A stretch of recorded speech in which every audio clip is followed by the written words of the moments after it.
2:10 p.m. on December 5, 1945. The weather off the coast of Florida is clear. 5 Navy TBM Avenger bombers take off on a routine 3-hour training mission. This is Flight 19. The squadron consists of 14 men, led by a highly experienced combat veteran, Lieutenant Charles Taylor. 2 hours into the flight, the routine breaks. The control tower begins picking up distressed, disoriented transmissions from Taylor. He reports that both his primary and backup compasses have failed. Then the messages become deeply unnerving. The pilots report that they cannot find west. One transmission states, "Everything is wrong. We can't be sure of any direction. Everything looks strange, even the ocean." The pilots spend the next few hours wandering blindly, arguing over the radio about which way will bring them back to land. At 7:04 p.m., a final transmission is intercepted. Then, total silence. All 5 planes, and the 14 men inside them, vanish entirely. The Navy immediately scrambles a massive PBM Mariner flying boat with a 13-man crew to search for survivors. But minutes after reaching the last known coordinates of Flight 19, the Mariner also disappears. A heavy, durable rescue plan built for rough conditions gone, with no distress call. By the end of the day, 27 highly trained military personnel and 6 aircraft had been swallowed by the Atlantic. The largest air and sea search operation in history would yield nothing. No bodies, no oil slicks, no debris. This single afternoon of compounding tragedies solidified the maritime nightmare we now call the Bermuda Triangle. The Bermuda Triangle spans an estimated 500,000 square miles of open ocean, forming a geographic boundary between Florida, Puerto Rico, and Bermuda. The defining anomaly of Flight 19 was a systemic failure of navigation equipment. Lieutenant Taylor reported his main magnetic compass was spinning wildly, and shortly after, his backup directional gyro also failed. When he checked with his other pilots, their instruments were malfunctioning in the exact same way. Stripped of their dials, the crew tried to navigate by sight, but their physical reality no longer matched their charts. Despite believing they were close to the Florida coast, the pilots radioed that the islands below them looked unfamiliar. As darkness set in, one pilot transmitted a final chilling detail. They were entering, quote, white water. For nearly 5 hours, these men were trapped in a featureless FI. They flew in erratic patterns, hoping to stumble across a familiar coastline, listening to each other's voices over the static as their fuel gauges relentlessly dropped toward zero.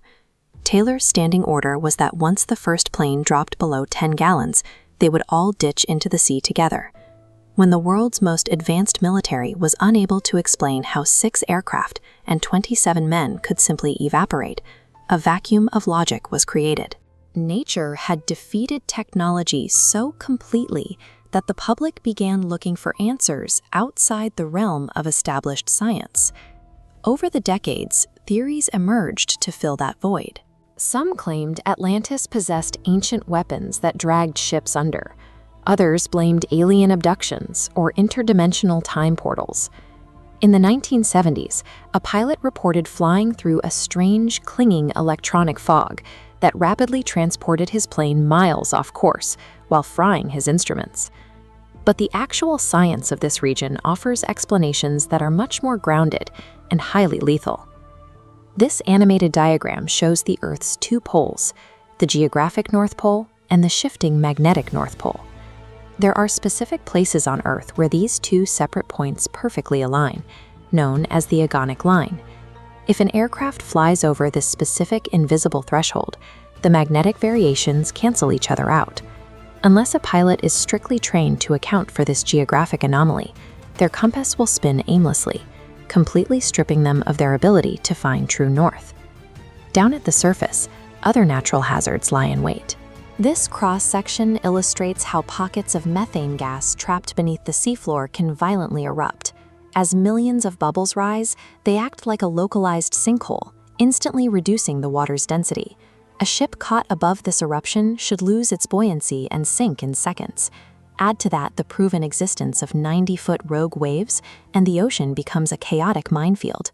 We know these forces can erase massive targets.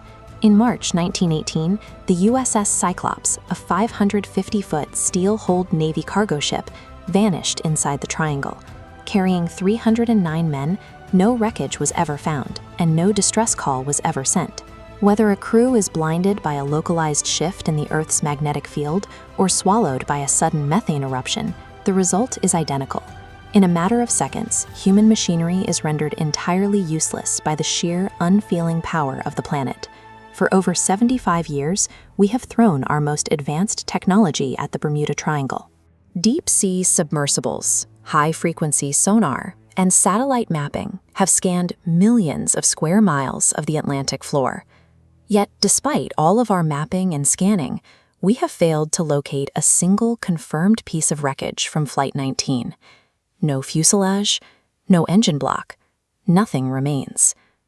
When mechanical failure traps a crew in these conditions, human psychology delivers the final blow.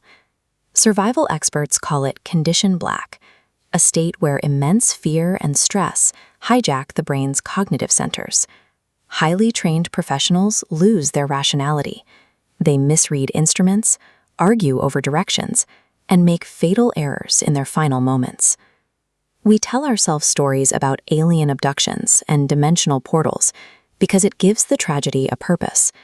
It is far easier to believe in an evil supernatural force than it is to accept our own fragility. The disappearance of Flight 19 stands as the ultimate symbol of our limits.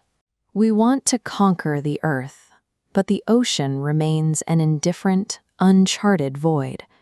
And when it swallows our machines and our men, the only answer it ever gives us is silence.